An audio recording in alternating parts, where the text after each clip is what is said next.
Friends, ಇವತ್ತು ನಾನು C ಪ್ರೋಗ್ರಾಮ್ನ ಎಷ್ಟು ಚೆನ್ನಾಗಿ ಅರ್ಥ ಮಾಡ್ಕೊಂಡಿದ್ದೀನಿ ಅಂತ ಟೆಸ್ಟ್ ಮಾಡ್ಕೊಳ್ಳೋಕೆ ಈ w3schools.com ಅಲ್ಲಿರುವಂತ ಸಿ ಎಕ್ಸಸೈಸಸ್ನ ಸಾಲ್ವ್ ಮಾಡ್ತಾ ಇದೀನಿ. ಸೊ ನೀವು ಈ ಲಿಂಕ್ ಬಂದು ಅಂದ್ರೆ ನಾನು ಡಿಸ್ಕ್ರಿಪ್ಷನ್ ಅಲ್ಲಿ ಹಾಕಿರ್ತೀನಿ. ಸೊ ಈ ಲಿಂಕ್ ಬಂದು ನಿಮ್ಮ ಅಂಡರ್ಸ್ಟ್ಯಾಂಡಿಂಗ್ ನ ಟೆಸ್ಟ್ ಮಾಡ್ಕೊಬಹುದು. ಸೊ ಬನ್ನಿ ನಮ್ಮ ಮೊದಲನೇ ಪ್ರಶ್ನೆ ಏನು ಅಂತ ನೋಡೋಣ.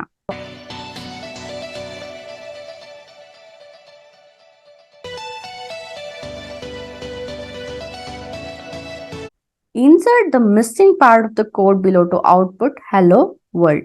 ಈ ಕೋಡ್ ನನಗೆ hello world ಅಂತ ಪ್ರಿಂಟ್ ಮಾಡಬೇಕು. ಅದಕ್ಕೆ ನಾನು ಏನ್ ಮಾಡಬೇಕು? ಸೊ ಇಂಟ್ ಮೇನ್, ಇಲ್ಲಿ ಯಾವ ಫಂಕ್ಷನ್ ಉಪಯೋಗಿಸಬೇಕು? Printf. ನನ್ನ ಆನ್ಸರ್ ಕರೆಕ್ಟ್ ಆಗಿದೆಯಾ? ಹೌದು, ಕರೆಕ್ಟ್ ಆಗಿದೆ. Next question, comments in C are written with special characters. Insert the missing part. This is a single line comment. Single line ನ comment ಮಾಡೋದಕ್ಕೆ ನಾವು ಡಬಲ್ ಸ್ಲಾಶ್ ನ ಉಪಯೋಗಿಸ್ತೀವಿ. ಮಲ್ಟಿ ಲೈನ್ ಮಾಡೋದಕ್ಕೆ ಸ್ಲಾಶ್ ಮತ್ತೆ ಸ್ಟಾರ್ ಸಿಂಬಲ್, ಅದನ್ನ end ಮಾಡೋದಕ್ಕೆ star ಮತ್ತೆ ಸ್ಲಾಶ್. ಸೊ ಇದು ಸಬ್ಮಿಟ್ ಮಾಡಿದ್ರೆ ಕರೆಕ್ಟ್ ಅಂತ ಬಂತು. Next exercise, create a variable name ಮೈ ನಮ್ and assign the value 50 to it. ಒಂದು ವೇರಿಯಬಲ್ ಕ್ರಿಯೇಟ್ ಮಾಡಬೇಕು. ಇದು ನಂಬರ್ ಇರೋದ್ರಿಂದ ಇಂಟ್ ಅಂತ ಕೊಡ್ತೀನಿ. My num equals 50.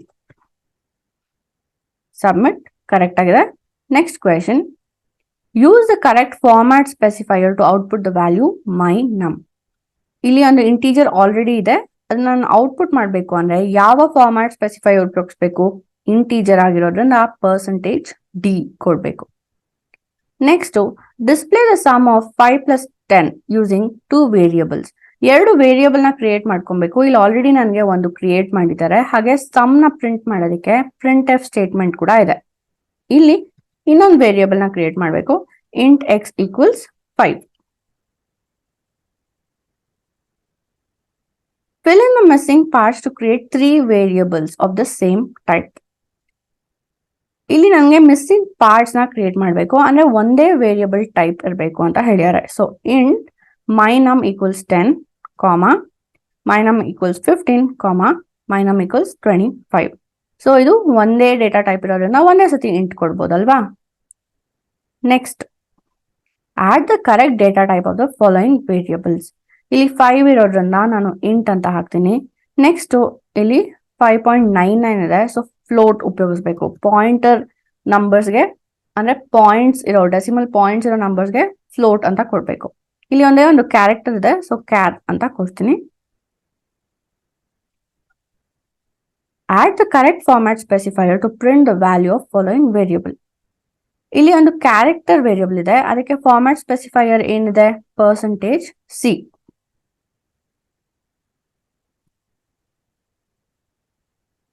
Make the output of the following example to show 1 digit after the decimal point. ಏನ್ ಮಾಡಬೇಕು? %.1f ಅಂತ ಉಪಯೋಗಿಸ್ಬೇಕು. Next, use type conversion to make sure that the result of the following example is 1.5 and not just 1.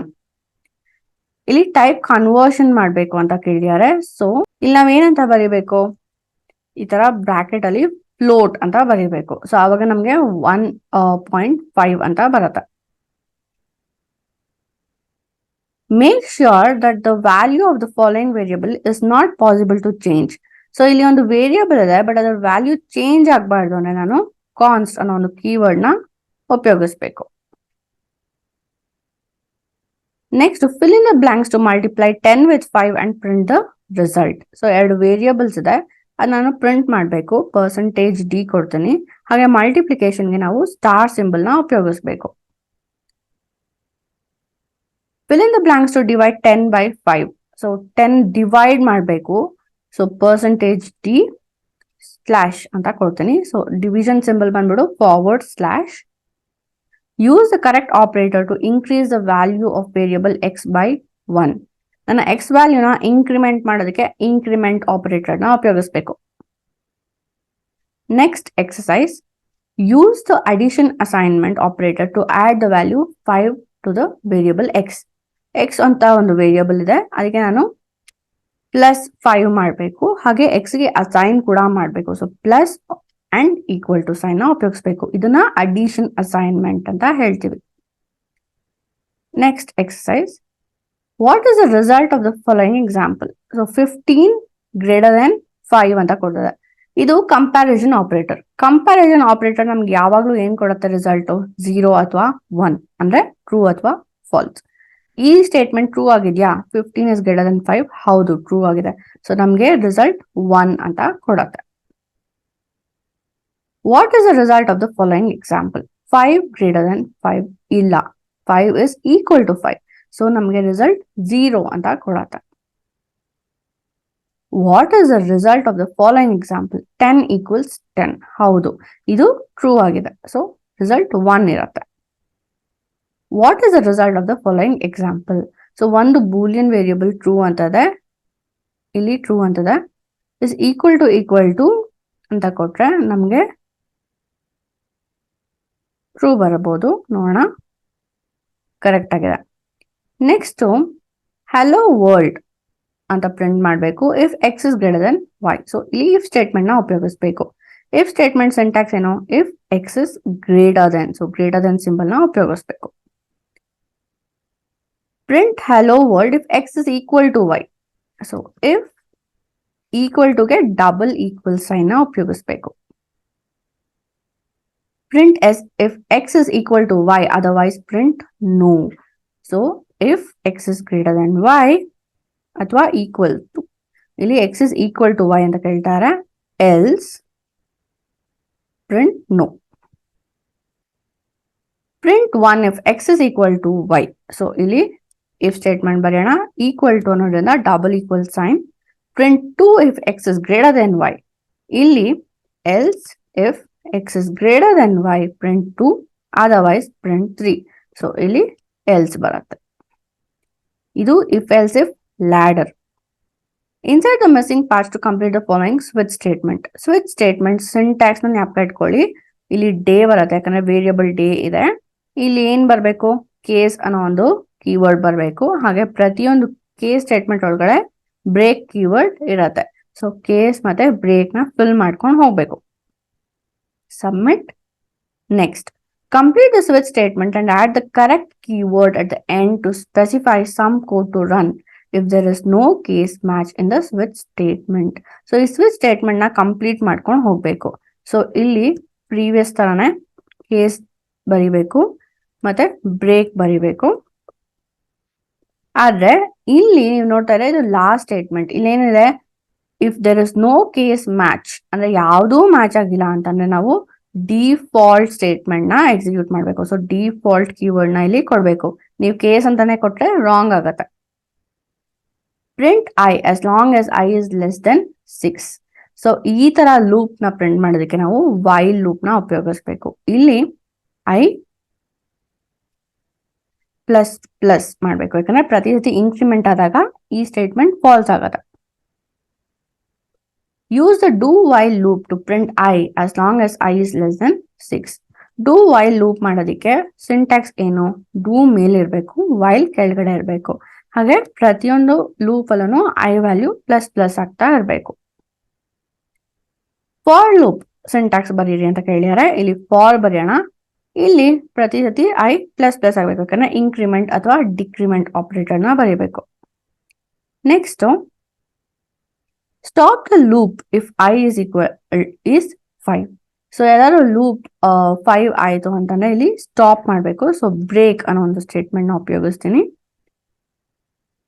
If the following in the following loop when the value is 4, jump directly to the next value. ಅಕಸ್ಮಾತ್ ಈ value 4 ಇತ್ತು ಅಂತಂದ್ರೆ ನೀವು next ವ್ಯಾಲ್ಯೂಗೆ jump ಮಾಡಬೇಕು ಅಂತಂದಾಗ continue statement ನ ಉಪಯೋಗಿಸ್ಬೇಕು. Break ಅಂದ್ರೆ loop ಇಂದ ಹೊರಗಡೆ ಬಂದ್ಬಿಡತ್ತೆ. ಬಟ್ ಕಂಟಿನ್ಯೂ ಅಂದ್ರೆ ಏನ್ ಮಾಡತ್ತೆ? ಆ ಸ್ಟೇಟ್ಮೆಂಟ್ ನ ಬಿಟ್ಬಿಟ್ಟು ಮುಂದೆ ಕಂಟಿನ್ಯೂ ಮಾಡ್ಕೊಂಡು ಹೋಗತ್ತೆ. Create an array of type int called my numbers. So int ಇರಬೇಕು, ಹಂಗೆ ವೇರಿಯಬಲ್ ಏನು? ನಂಬರ್ಸ್ ಅಂತ ಇರಬೇಕು. ಅರೇ ಕ್ರಿಯೇಟ್ ಮಾಡೋದಕ್ಕೆ ಈ ತರ ಸ್ಕ್ವೇರ್ ಬ್ರೇಸಸ್ ಉಪಯೋಗಿಸ್ಬೇಕು. ಹಾಗೆ ಈಕ್ವಲ್ ಟು ಸೈನ್ ವ್ಯಾಲ್ಯೂಸ್ ನ ಅಸೈನ್ ಮಾಡೋದಕ್ಕೆ. Print the value of the second element in the my numbers array. ಯಾವಾಗಲೂ ಜ್ಞಾಪಕ ಇಟ್ಕೊಳ್ಳಿ, ಅರೇ ಇಂಡೆಕ್ಸ್ 0 ಇಂದ ಶುರು ಆಗುತ್ತೆ. ಸೊ ಸೆಕೆಂಡ್ ಎಲಿಮೆಂಟ್ ಅಂದ್ರೆ ಏನು? ಫಸ್ಟ್ ಪೊಸಿಷನ್ ಅಲ್ಲಿರೋ element. So my numbers square bracket ಅಲ್ಲಿ 1. Change the value of the first element to 33. First element ಅಂದ್ರೆ 0th ಪೊಸಿಷನ್ ಅಲ್ಲಿ ಇರೋದನ್ನ ನಾವು ಚೇಂಜ್ ಮಾಡಬೇಕು. So my numbers equal to 33. Loop through the elements in the array using a for loop. So for loop ನ ಉಪಯೋಗಿಸ್ಕೊಂಡು ಈ ಅರೆ elements ನ ಲೂಪ್ ಮಾಡಬೇಕು. ಫಾರ್ ಅಂತ ಬರೀತೀನಿ. ಹಾಗೆ my numbers of I. Fill in the missing part to create a string named greetings and assign it to the value hello. ಒಂದು ಸ್ಟ್ರಿಂಗ್ ನ ಕ್ರಿಯೇಟ್ ಮಾಡಬೇಕು ಅಂತಾರೆ. ಸೊ ಕ್ಯಾರೆಕ್ಟರ್ ಗ್ರೀಟಿಂಗ್ಸ್ ಆ ಸ್ಟ್ರಿಂಗ್ ನೇಮ್ ಮತ್ತೆ ಸ್ಟ್ರಿಂಗ್ ಬಂದ್ಬಿಟ್ಟು ಇಸ್ ನಥಿಂಗ್ ಬಟ್ ಕ್ಯಾರೆಕ್ಟರ್ ಅರೆ. ಇದಕ್ಕೆ value ಏನಿರ್ಬೇಕು, hello ಅಂತ ಇರಬೇಕು. ಈ ಡಬಲ್ ಕೋಟ್ಸ್ ನ ಕೊಡೋದು ಮರಿಬೇಡಿ, ಅವಾಗ ನಮ್ಗೆ ಎರರ್ ಬರುತ್ತೆ. Another way to create string, ಇನ್ನೊಂದು ವೇ ಸೇಮ್ ಹಾಯ್ ಅಂತ ಪ್ರಿಂಟ್ ಮಾಡಬೇಕು. ಸೊ ಅದನ್ನ ಕೊಡೋಣ. Character greetings HI.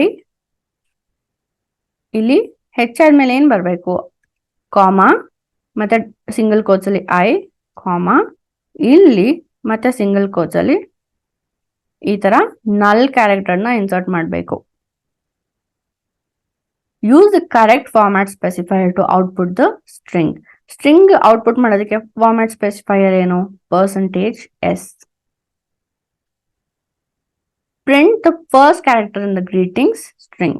So first character ನ ಪ್ರಿಂಟ್ ಮಾಡೋದಕ್ಕೆ %c ಕೊಡ್ತೀನಿ ಆಫ್ 0. ಈಗ pointers, create a pointer variable named ptr that points to the int variable my age. So my age ಅನ್ನೋ ಒಂದು ಇಂಟಿಜರ್ ವೇರಿಯಬಲ್ ಇದೆ, ಅದರ ಮೆಮೊರಿ ಅಡ್ರೆಸ್ ನ ನಾವು ಒಂದು ಪಾಯಿಂಟರ್ ವೇರಿಯಬಲ್ ಗೆ ಸ್ಟೋರ್ ಮಾಡಬೇಕು. So int star ptr. Next create a method name my function and call it inside main. So ಈ ಫಂಕ್ಷನ್ ಹೆಸರು ಏನಿರ್ಬೇಕು, ಮೈ ಫಂಕ್ಷನ್ ಅಂತ ಇರಬೇಕು. ಅದನ್ನ ಇಲ್ಲಿ ಕಾಲ್ ಮಾಡೋದಕ್ಕೆ ಸಿಂಟ್ಯಾಕ್ಸ್ ಏನು, ಈ ತರ ಕಾಮನ್ ಬ್ರೇಸಸ್ ನ ಪಾಸ್ ಮಾಡಿ ಸೆಮಿಕೋಲನ್ ಕೊಡ್ಬೇಕು. Insert the missing parts to call my function 2 times. 2 ಸತಿ ಕಾಲ್ ಮಾಡಬೇಕು. ಸೊ 2 ಸತಿ ಬರಿಬೇಕು ಅಷ್ಟೇ.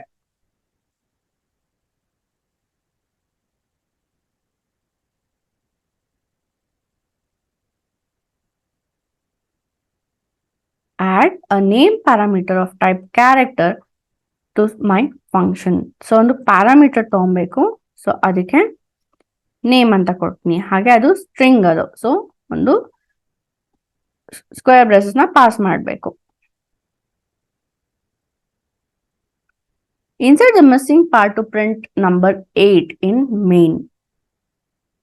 ಸೊ ಇಲ್ಲಿ ನಾನು ರಿಟರ್ನ್ ಸ್ಟೇಟ್ಮೆಂಟ್ ನ ಬರಿಬೇಕು. ಸೊ ಅವಾಗ ಏನಾಗುತ್ತೆ, ಇಲ್ಲಿ 3 ಪಾಸ್ ಆದ್ರೆ ಈ ಎಕ್ಸ್ ವ್ಯಾಲ್ಯೂ 3 ಇರುತ್ತೆ. ಸೊ 5 + 3 8 ನ ರಿಟರ್ನ್ ಮಾಡುತ್ತೆ.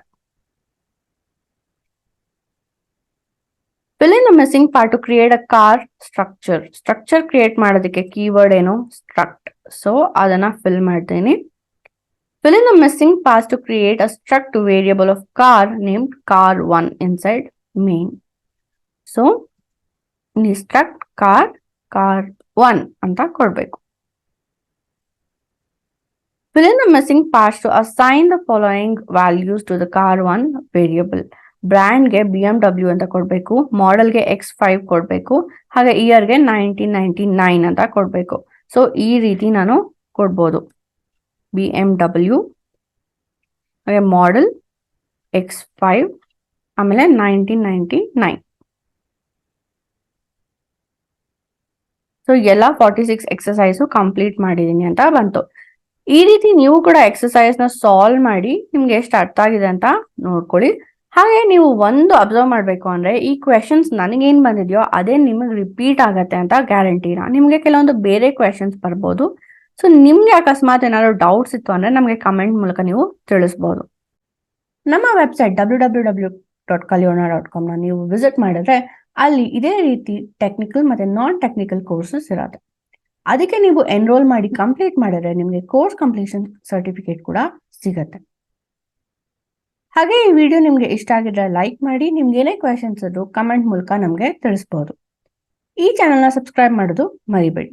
Thank you.